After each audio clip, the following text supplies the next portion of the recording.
Maneno 10 ya hekima na busara, kurasa ya 2.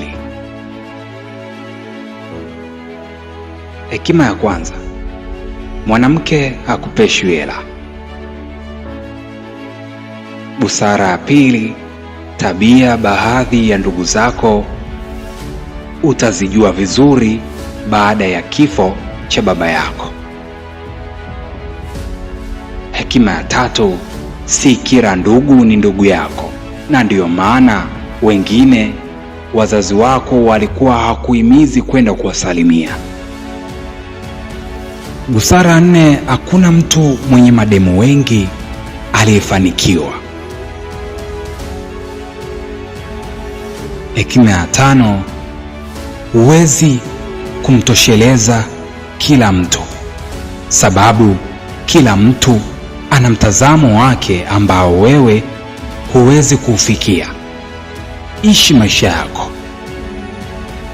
Hekima ya 6: hakuna atakaye kukumbuka kama huna hela.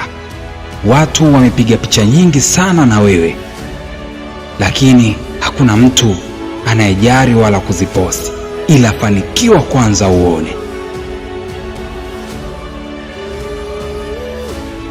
Busara ya 7: kama hui baraka kwenye maisha ya wengine, basi hauwezi kubarikiwa. Hekima ya 8: mwanamke hapewi siri. Hekima ya 9: dunia hakuna kitu cha bure. Kila unachotaka lazima ukitolee kitu.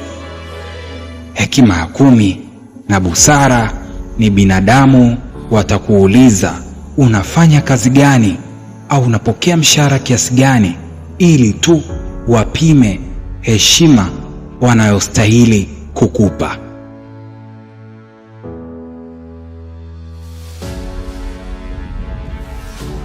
Kwa video nzuri zenye ushawishi na hamasa, hekima na busara ni hapa hivi. Ukilike na kusubscribe channel hii, basi hautopitwa na video zetu zote.